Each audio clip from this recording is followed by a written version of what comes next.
إذا أرادت عدالة السماء إبقاء حياتي فإني أرجو من عدالة المحكمة إنهاء حياتي بالإعدام. وده كلام المجرم المتهم بقتل مراته وعياله الاتنين، كان عنده بنت وولد في سن الشباب. السلام عليكم ورحمة الله وبركاته. هنتكلم النهاردة عن مجرم طلب من المحكمة إنهاء حياته بالإعدام، وكمان لما المحامي بتاعه جه يدافع عنه ويترافع يعني ويقول إن هو لما عمل كده كان مش بكامل قواه العقلية، علشان المتهم يسكت المحامي بتاعه ويقول للقاضي إن هو كان بكامل قواه العقلية وبيطلب الإعدام من القاضي. قضية النهاردة من أغرب القضايا اللي مستحيل تكون سمعت زيها، وقضية النهاردة حصلت في 2009. بس عشان نعرف كل تفاصيل قضية النهاردة نرجع لورا شوية، وتحديدا سنة 1997.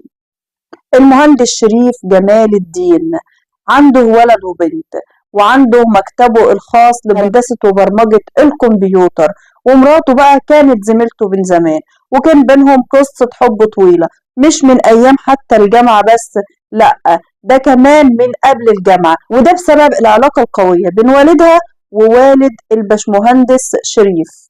المهم المهندس شريف اتجوز من زوجته دي بعد قصة حب طويلة، واتجوزوا بعد ما خلصوا الكلية، وربنا أكرمهم بولد وبنت.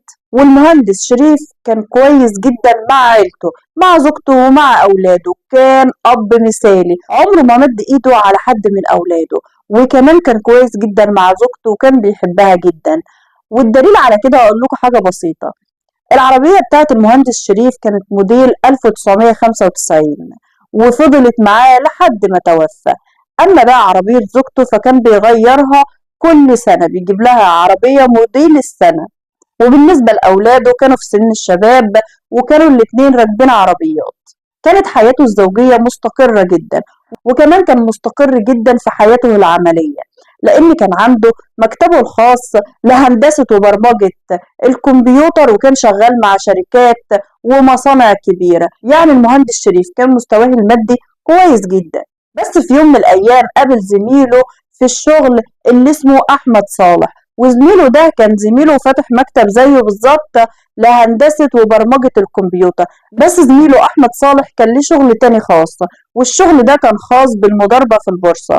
فعرض على زميله المهندس شريف إنه يشتغل معاه في البورصة، وإن مكسبها كويس ومكسبها كبير كمان.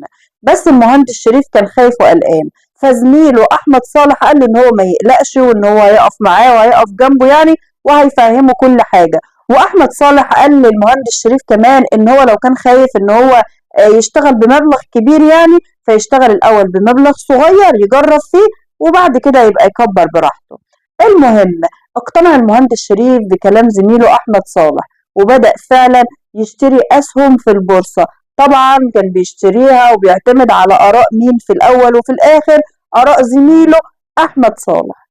وفضل المهندس شريف شغال في البورصة لمدة 12 سنة كاملين، ومن أول ما اشتغل في البورصة وبدأ يشتري أسهم يعني، والموضوع اتغير معاه تماما.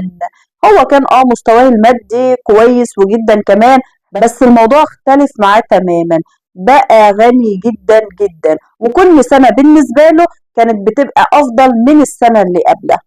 وفضل الموضوع معاه كده لمدة 12 سنة، لحد ما نوصل بقى لسنة 2007 و2008.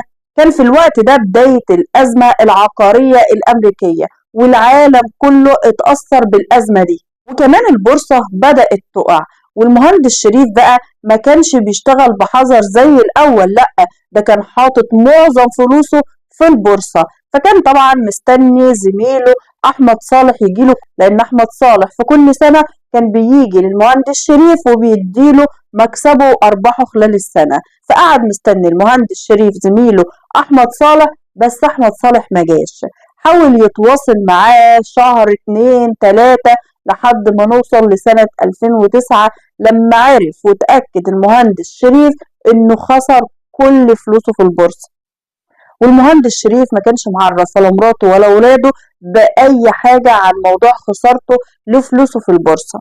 يعني المثالية للمهندس شريف وصلت إنه حتى مش عايز يشيل مراته ولا عياله هم يعني نهائي عن مشكلة خسارة فلوسه، ولا حتى يشيلهم هم الأيام اللي جاية.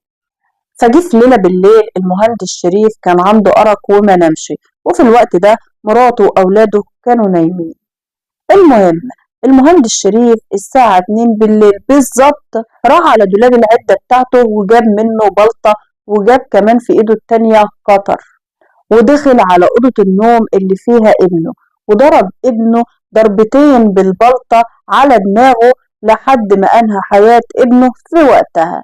وبعد كده دخل على أوضة بنته، ضربها كذا ضربة بالبلطة اللي في إيده على دماغها، وبعد كده قطع شرايين إيديها بالقطر عشان يتأكد إن حياتها انتهت. وبعد كده دخل على أوضة زوجته، برضه ضربها كذا ضربة بالبلطة على دماغها، وقعد حوالي 10 ساعات جنب جثة زوجته، وبعد كده قطع شرايين ايديه الاتنين ورجلين الاتنين بالقطر علشان هو كمان يموت ويحصلهم.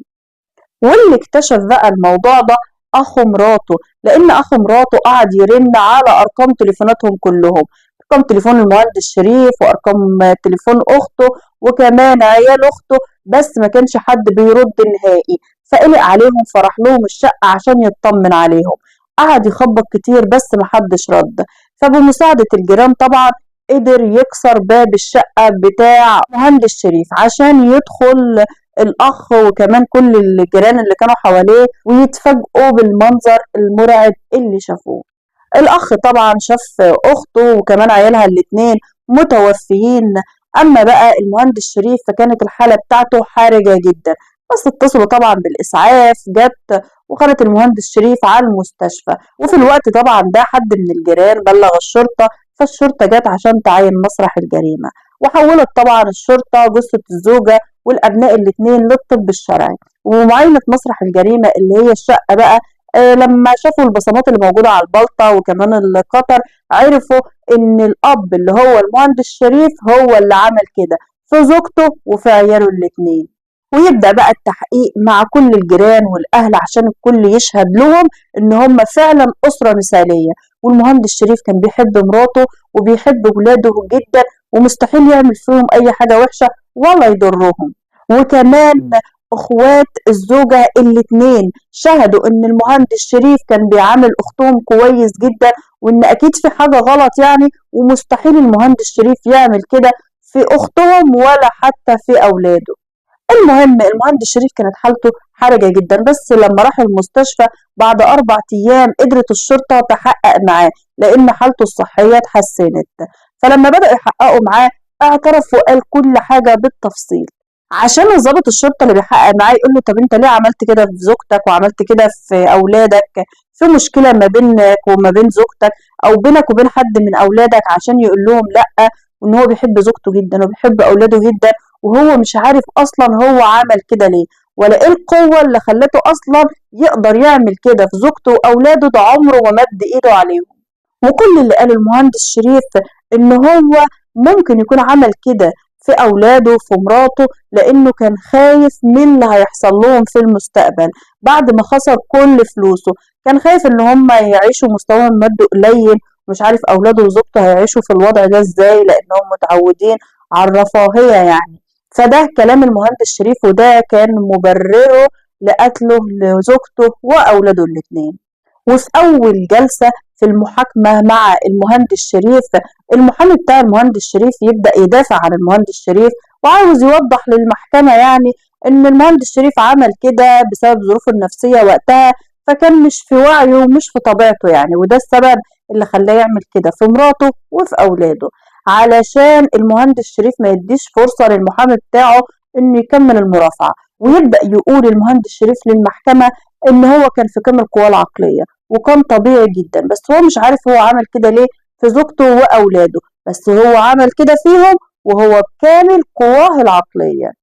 وكمان يكتب ورقة في وسط الورق بتاع المرافعة بتاع المحامي اللي محطوط قدام المحكمة، والمكتوب في الورقة دي بيقول فيها المهندس شريف: إن أرادت عدالة السماء إبقاء حياتي فإني أرجو من عدالة المحكمة إنهاء حياتي بالإعدام. وفعلا القاضي يحكم على المهندس شريف بالإعدام. وبعد بقى ما يروح أوراق المهندس شريف لفضيلة المفتي ويصدق على أوراق الإعدام بتاعة المهندس شريف، يرفض المهندس شريف إن حد يعمل استئناف على الحكم، لأنه هو عايز ينهي حياته ويتعدم. وكمان اخوات مراته ما كانوش مصدقين حتى بعض اعترافات المهندس شريف، كانوا حاضرين معاه في الجلسة في المحكمة، وكانوا دايما بيدافعوا عنه وبيقولوا ان اكيد كان مش في طبيعته، واكيد كان في حاجة غلط عشان يعمل كده في عياله وفي مراته، لانه كان شخص مثالي. دي شهادة اخوات مراته. وكمان اخوات مراته كانوا دايما بيزوروه في السجن. وفي الوقت ده الاعلامي محمود سعد عمل معاه لقاء تلفزيوني، والمهندس شريف يقول في اللقاء التلفزيوني بينه وبين محمود سعد يعني ان هو ما كانش معرف مراته ولا اولاده اي حاجه، لان الاعلامي محمود سعد ساله انت كنت معرف مراتك ان انت خسرت كل فلوسك في البورصه؟ فيقول له لا، انا ما رضاش اقول لهم حاجه زي دي عشان ما شايلهمش هم ولا يعرفوا اي مشكله ويزعلوا عليها. وكمان قال المهندس شريف ان هو عمره ما مد ايده على حد من اولاده. ففعلا ازاي شخص بالمثاليه دي ويعمل كده وينهي حياة زوجته وأولاده؟ يا ترى فعلا موضوع إن هو خايف على زوجته وأولاده من المستقبل ومن خسارة فلوسه، إن هم يعيشوا في مستوى مادي أقل يعني ويخسروا الرفاهية اللي هم عايشين فيها، هو السبب اللي خلاه يعمل كده في زوجته وأولاده؟ ولا كان في سبب تاني خفي ما قالوش المهندس شريف؟ وطبعا رأيي لو المهندس شريف عمل كده في مراته وأولاده بسبب إن هو خسر فلوسه يعني وهيعيشوا في مستوى مادي أقل من اللي كانوا عايشين فيه، فده طبعا يعتبر عدم رضا، لأن المفروض إحنا نبقى راضيين في كل الأحوال، لأن مفيش حاجة دايمة ومفيش حاجة بتفضل على حالها، وسبحان مغير الأحوال الذي لا يتغير. طبعا كلنا عارفين ان كل حاجة بايد ربنا، والرزق ده بتاع ربنا، والصحة والعمر وكل حاجة مكتوبة لنا وبتاعت ربنا، واحنا بناخد بالاسباب وبنسعى على قد ما نقدر، بس اللي مكتوب لنا هو اللي بيحصل. فلازم الواحد يبقى عنده رضا بأي حاجة ربنا يكرمه بيها، سواء بقى ربنا رزق الواحد برزق زيادة رزق أقل، فطبعا لازم يبقى عندنا رضا في كل الأحوال. وطبعا لازم نرضى زي ما بنرضى وربنا كرمنا، لازم نرضى لو اتحرمنا من أي حاجة. ويموت المهندس شريف بعد 7 أيام من النطق بالحكم بسبب هبوط حاد في الدورة الدموية اتسبب في توقف عضلة القلب، وتنتهي حياة أسرة بالكامل علشان محدش يعرف الخلل اللي كان موجود فين بالظبط. وطبعا ما تنسوش تقولوا لنا رأيكم في قضية النهاردة في التعليقات، وما تنسوش اللايك والشير والاشتراك في قناة كلام موزون.